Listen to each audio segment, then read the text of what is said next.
século XXI, o mundo enfrenta uma crise social e econômica por causa de décadas de política neoliberal. O neoliberalismo foi uma receita inventada pelos mais ricos do mundo para aumentar o lucro de seus investimentos. Nós podemos te emprestar dinheiro, mas para isso você vai baixar os impostos para eu poder movimentar o meu dinheiro à vontade. Vai vender as empresas públicas e as riquezas naturais. E nada de ficar inventando serviços públicos como educação e saúde, porque nós podemos oferecer esses também. Por um precinho, é claro. Então, eu acho justo. E você, o que acha? As consequências para o povo foram desastrosas. Mas hoje existem diversos países no mundo que continuam se desenvolvendo e buscando um novo caminho. Tchau, pai. Tô indo pra faculdade. Boa aula! Isso dá um orgulho na gente. A colheita vai ser boa, seu Manuel. A vida tá melhorando. É verdade, mas não foi de graça, né? Se hoje a gente tem esse pedaço de chão, foi com muita luta. É uma luta que vem de séculos, seu João. Não só por um pedaço de terra, mas por dignidade e direitos.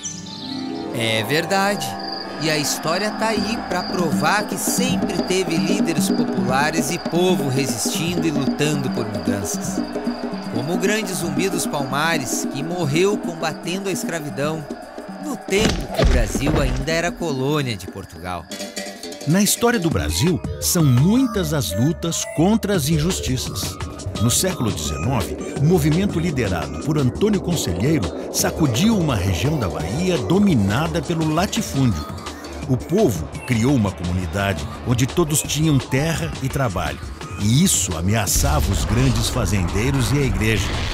O exército terminou com o Arraial de Canudos, matando o conselheiro e 20 mil sertanejos. No começo do século XX, a Guerra do Contestado marcou o sul do Brasil. Milhares de camponeses perderam suas propriedades porque as terras foram entregues a uma empresa estrangeira. Houve resistência e a maior luta fundiária do país foi esmagada pelas Forças Armadas. Em toda a história da América Latina, os povos indígenas foram os primeiros a perder suas terras. Os conquistadores queriam ouro, prata, pau-brasil e tudo que pudesse enriquecê-los. Culturas avançadas foram extintas. Hoje, a maioria das nações indígenas ainda luta pela demarcação da terra. Nós somos os verdadeiros donos da terra, mas até hoje temos que lutar por ela contra os fazendeiros, mineradoras. A demarcação até que avançou, mas a nossa cultura continua ameaçada. Apesar dos avanços, a concentração de terras no Brasil ainda é grande.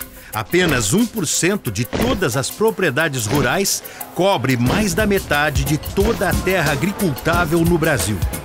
Os outros 99% dividem o restante. Milhões de agricultores ainda não têm um palmo de chão para plantar. É que sempre tem uma classe no Brasil que quer manter os privilégios e deixar tudo como tá.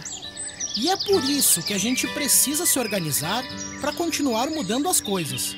Ainda mais que não é só a terra que continua na mão de poucos nesse país. A riqueza também está nas mãos de poucos. São 83% dos depósitos concentrados em 5 bancos. Especulação financeira que impede o apoio a famílias carentes, trabalhadores, pequenas e médias empresas. Tem coisas que nem na escola a gente aprende. No rádio e na TV, então, nem pensar em esperar alguma informação útil pra gente. Até parece que eles escolhem o que o povo pode saber ou não. Isso acontece porque 6 grandes grupos mandam na mídia do Brasil. Esse quarto poder não tem controle da sociedade e determina a informação que o brasileiro recebe. Por isso, as lutas populares pouco aparecem nos jornais e televisões.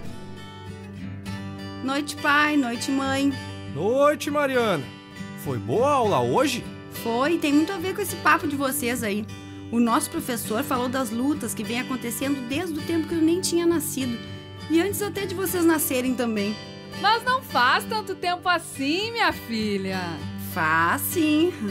Mas quer ver o que diz aqui?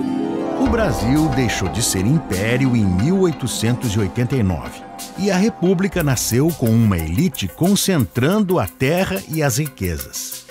Os escravos libertos e os indígenas expulsos de suas terras eram os pobres e os sem terra da época. Essa situação começou a mudar um pouquinho a partir de 1930, quando teve início a era do Getúlio Vargas. Os trabalhadores passaram a ter alguns direitos, mas a elite continuou mandando. Isso tudo tô aprendendo na escola. Quer ver como continua? O Brasil teve presidentes que defendiam o país, como Getúlio Vargas e João Goulart.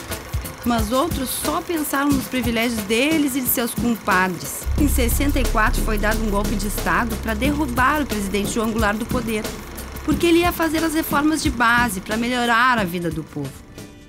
As elites e o exército acabaram com a democracia. E aí veio a ditadura militar. A ditadura durou até 1985, não é, Maria? E foi feia a coisa. Eles prendiam e matavam operários, campesinos, estudantes. Bastava ser contra o regime. O brasileiro não tinha direito à opinião. O povo brasileiro não aceitou pacificamente a ditadura. Operários e trabalhadores corriam riscos e faziam greves. Grupos teatrais, a música popular e a imprensa alternativa rompiam a censura e denunciavam questões sociais e políticas. Em 68, a União Nacional dos Estudantes reuniu 100 mil participantes numa passeata no Rio. Todos sofriam ameaças e prisões. Em outra trincheira, os adeptos da luta armada arriscaram ou deram a vida pela liberdade. Por toda a América Latina, houve resistência armada contra os golpes militares. No Brasil, houve várias ações de guerrilha urbana e rural. Mas a opção armada terminou sendo extinta, frente ao poderio militar superior da ditadura.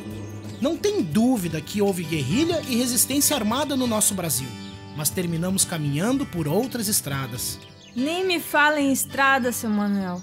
Fiquei muitos anos acampada do lado de estrada até conseguirmos nosso pedacinho de chão para plantar. O golpe militar impediu os avanços sociais e manteve a concentração da riqueza e da renda. Nos anos 70, teve um progresso conhecido como milagre econômico.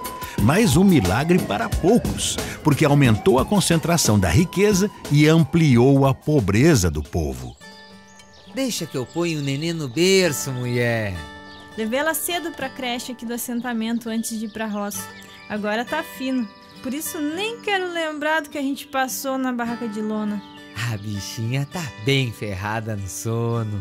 Eu tava lembrando aqui como foi difícil, mas seguimos firme na luta pra fazer a reforma agrária andar, até contra a polícia.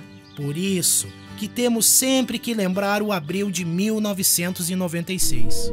E não podemos esquecer o massacre dos Carajás. 19 sem terras mortos a sangue frio pela Polícia Militar do Pará, só porque protestavam contra a demora na desapropriação de terras.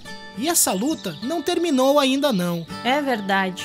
E essas marchas e ocupações são só um capítulo das lutas do povo brasileiro. Cada um lutou como pôde. A sociedade brasileira é que lutou para derrubar a ditadura e restaurar a democracia. Os trabalhadores sacudiram o país com greves. A campanha pela anistia aos presos e exilados políticos tomou as praças. Depois veio a fundação do PT, da CUT, do MST e tudo desembocou na campanha pelas eleições diretas. A gente estava lá. Foi grande a mobilização Brasil afora. O povo vestiu amarelo e foi pras ruas. Pena que a emenda pelas eleições diretas foi rejeitada pelo Congresso, mas a sociedade brasileira pressionou e o colégio eleitoral acabou elegendo Tancredo Neves presidente da República e acabou a ditadura. Mas os militares deixaram o país em frangalhos.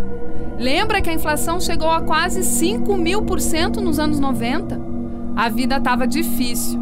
Esse foi o começo da nova república. A Mariana, nossa filha, nem era nascida. Mas hoje tem muita luta nova, né, papai? E por falar nisso, não podemos esquecer a manifestação de hoje. É verdade, minha filha. Mas acho que é melhor tomar mais um cafezinho antes. Sobrou um pouco daquele café, Maria? Olha só, Mariana! Dá gosto de ver os homens na cozinha fazendo a parte deles.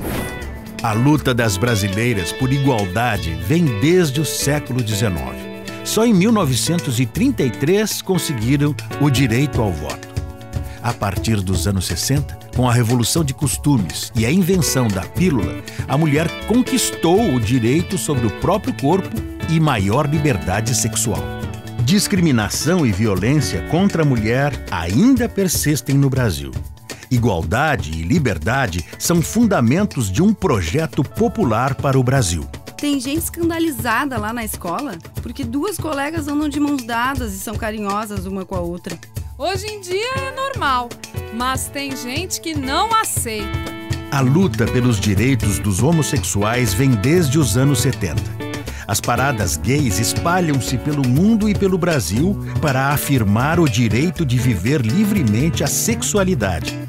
Uma luta que enfrenta a resistência de setores conservadores e esconde muita hipocrisia. Tem gente que se acha no direito de mandar na vida dos outros, mas não cuida da sua. Pior, pai, é que volta e meia acontece uma tragédia por causa desses preconceitos. Esse nosso país ainda tem muito que andar. Especialmente para nós que somos negros, que ainda temos que lutar por direitos iguais e respeito. A luta do movimento negro no Brasil ficou mais forte a partir dos anos 70, quando os afrodescendentes se organizam para superar séculos de discriminação e exclusão. Vagas e cotas sociais em universidades são conquistas recentes para apressar mudanças. E a garantia de terra para os quilombolas na Constituinte de 1988 também. Mas o direito à igualdade precisa avançar mais. Vamos embora, gente. A massa já tá na rua. Vamos lá defender os nossos direitos. E é pra já.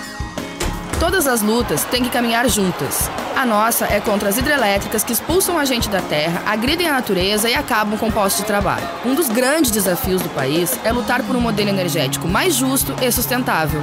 Vocês devem apoiar a nossa luta. Nós trabalhamos com materiais recicláveis e ainda ajudamos o meio ambiente. No país que queremos construir, tem que ter espaço para o consumo responsável, para os produtos orgânicos e a economia solidária. Queremos um país com distribuição mais justa das terras e da renda. Com respeito à liberdade política, religiosa e de expressão. Com direito a uma informação correta e sem manipulação. Sem discriminação de raça, de cor, opção sexual e gênero. Um país com oportunidades iguais para todos. Com desenvolvimento que beneficie de verdade o povo sem agredir a natureza. É isso aí, minha gente. O nosso projeto popular quer tornar realidade um Brasil melhor para todos. Um país solidário de verdade. Um lugar onde a gente possa viver com dignidade, realizar sonhos e ser feliz. Então, temos muito o que fazer. Vamos em frente!